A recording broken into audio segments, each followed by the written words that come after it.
All right, I'm back. Let's see here.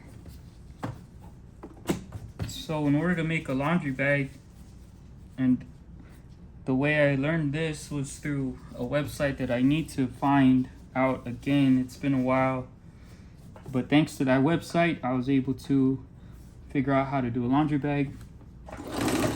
And it's pretty basic. You get two fabrics together, try to cut them out the same dimensions, place one on top of the other. And of course, I'm sure there's different ways to do this, but since I'm in a hurry, you place two pieces of fabric together, one on top of the other.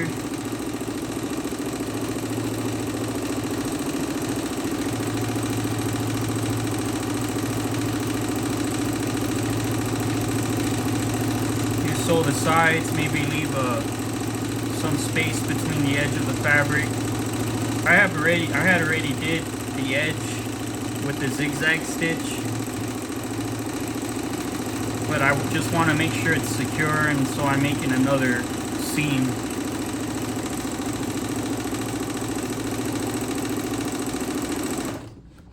So that's that.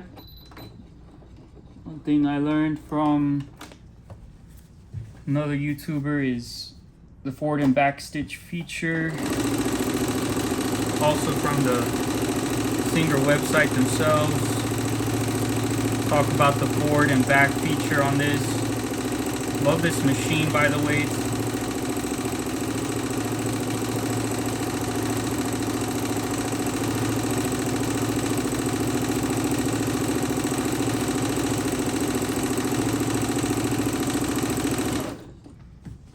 Pick it up, I can turn it.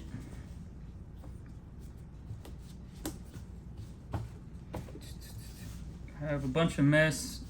Pretty sure y'all can tell. There's a bunch of mess on the actual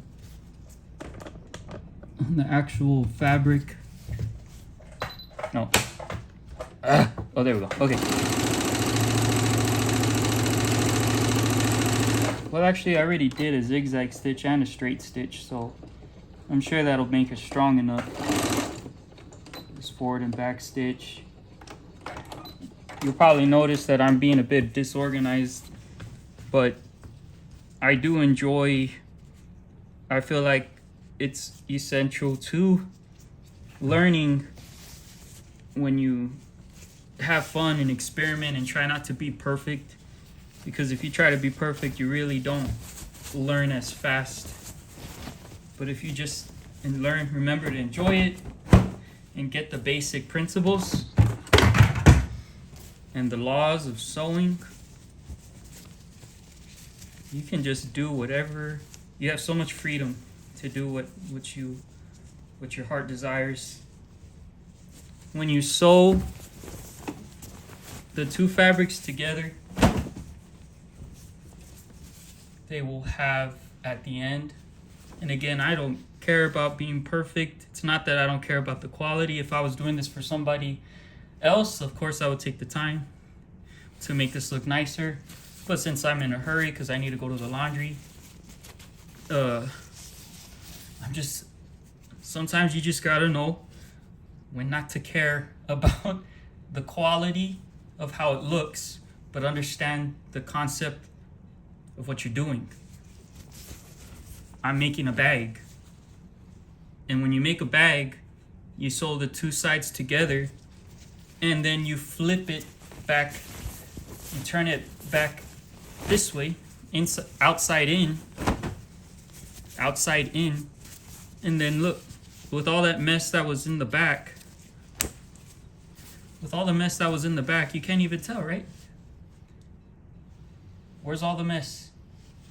So I think also from my construction experience, the wise construction person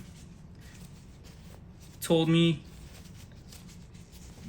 when you do work, the rough part that nobody sees, you really don't have to worry about how it looks, because nobody's going to see that part. Nobody's going to care. You could spend so much time worrying about a part that nobody sees. But when you turn it on, when you flip it, but when everything's done, you cover up the ugly spots and you get the job done faster. Look, where's all the mess? There's no mess.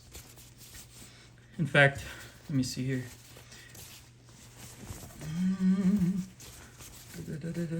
This part here was a bit ugly, like I don't know what happened, so guess what? I'm just gonna rip it. Now it's better, see? Wait, see?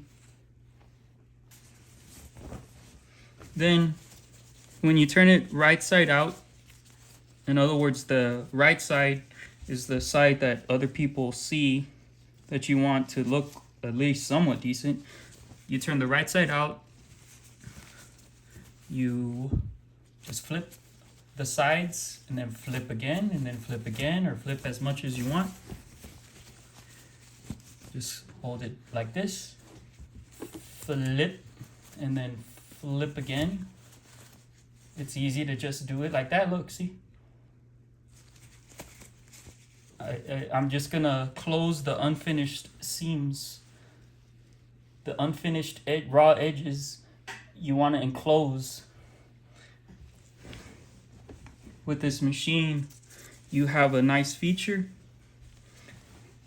and you can just do shirt cuffs or other rolled or other things like jeans that you want to hem up. That's why I like this machine, because you could just do that so easy, because it has a part that you just take off, and now you see how it fits over.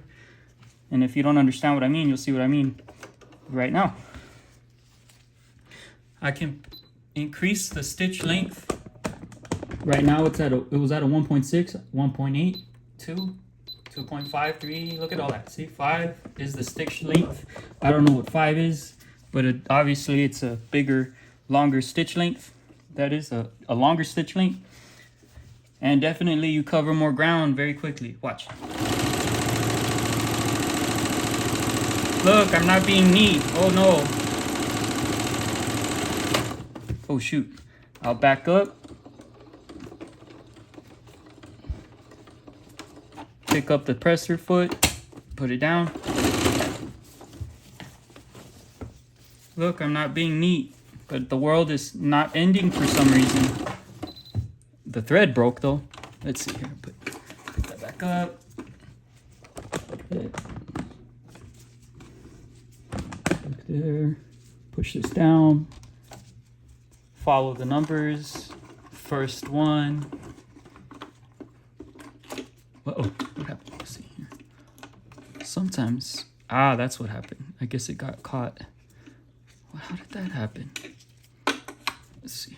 So, anyways, push that down. Push that there. Put it under the 1. Go through the side.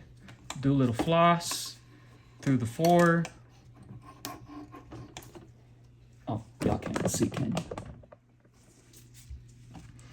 It's numbered. This is 1, 2, 3, 4, 5. Pull it down. Pick that back up. Put it through the little hook.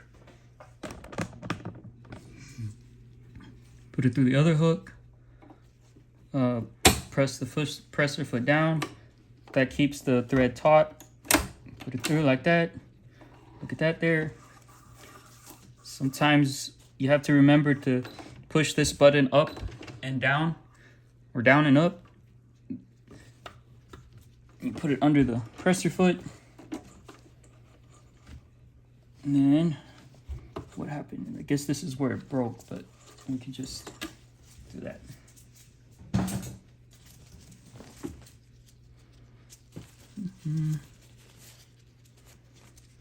Cut. The thing is, when you don't have on this material for some reason, and I guess on other material, if the stitch length is very long, it will kind of gather the material. But again, I'm not concerned about neat and clean. I'm concerned about the function. Let's keep going. Let's keep going. Let's keep having fun. And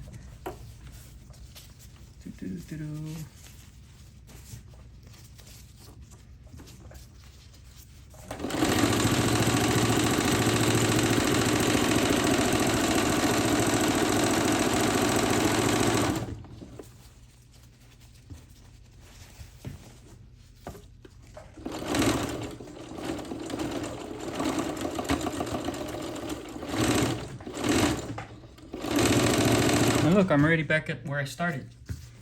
I would have been here for maybe another 10 minutes or 5 minutes if I wanted to do it perfect. But look.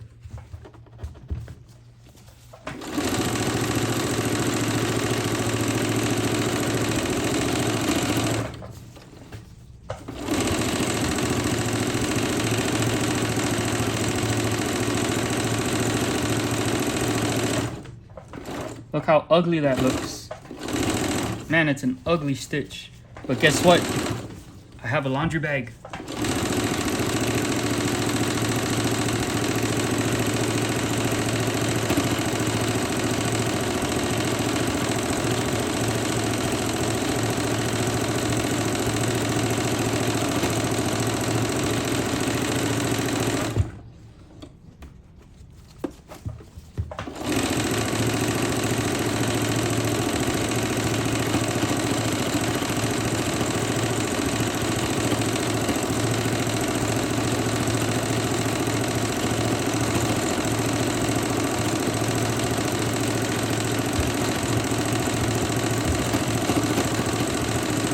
I'm just going just for fun. Here we go. Look at that. It looks horrible. But guess what? I have a laundry bag. As you can see this. This is about, look at this here.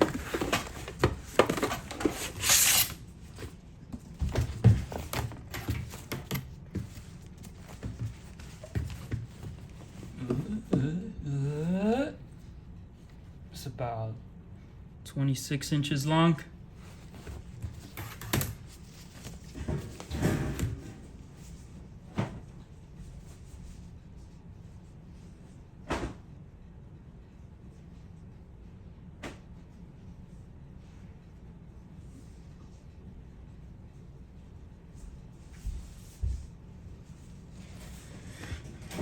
And this one actually is better looking than the other one.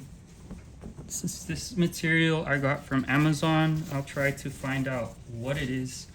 But look, here we go. I'm gonna flip once, flip again, and then flip again.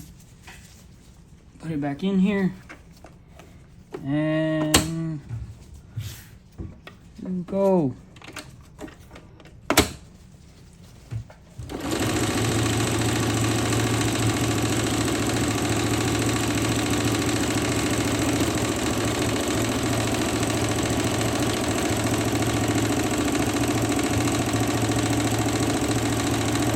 Oh!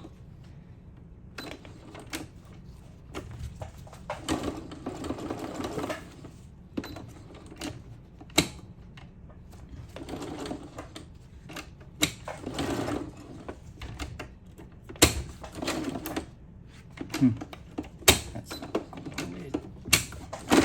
Whoa! Something happened here. I'll flip this back up. Ah, you know what happened? Take a guess. I was going so fast, I ran out of thread.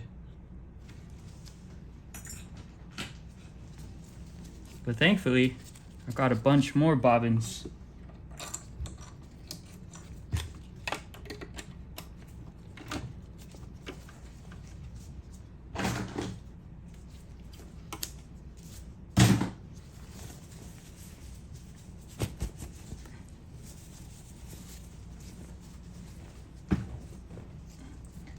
And then we are, here we go. Try to pick up the bobbin thread, push down, and go, pick that up, pull it through. Let's see. Put it down. Bobbin's your uncle. Get it? Get it? Let's see here.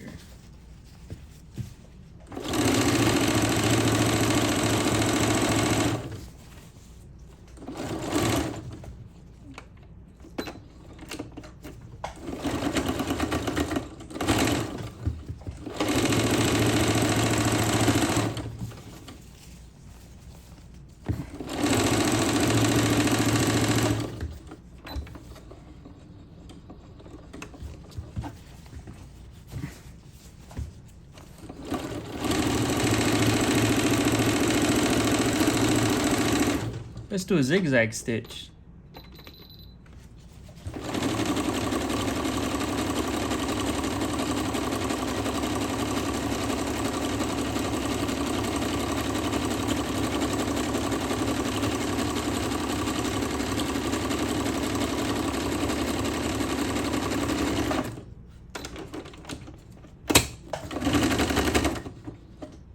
Ah, happened again.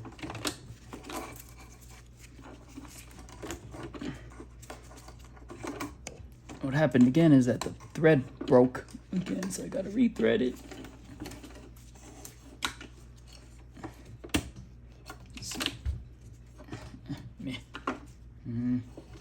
Go, pick that up, through, put that down, there, rethread. Nope, try it again. Let's go, rethread, there we go. Pull that through. Probably should have taken off my God. Here we go. Let's not do that again. If you don't know what I'm talking about, before I caused a knot and it slowed me down. But here we go. So something about doing that zigzag stitch right now keeps breaking the thread. Let's try that.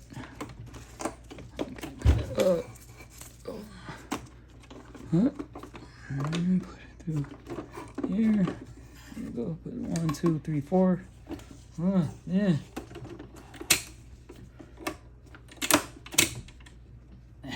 Push that through. Nope, that didn't work. Let's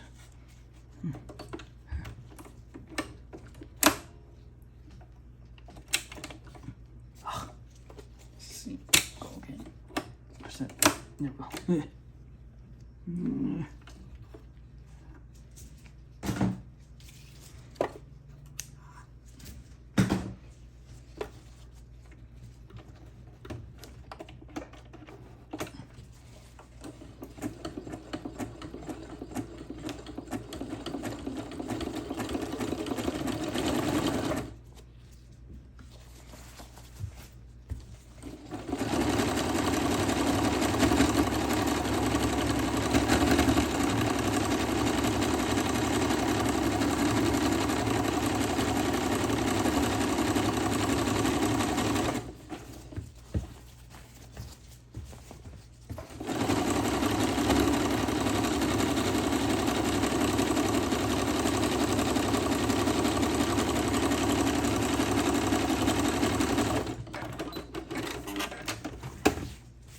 All right.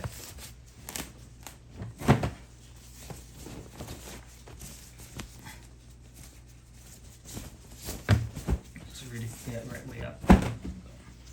And this one is about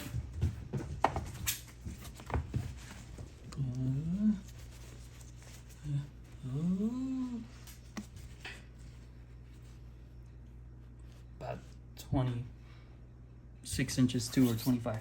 All right. Thanks for watching. And by the way, it took a long time for me to know how to do what I just did in a somewhat safe manner. So try not to do that unless you're more advanced than I am.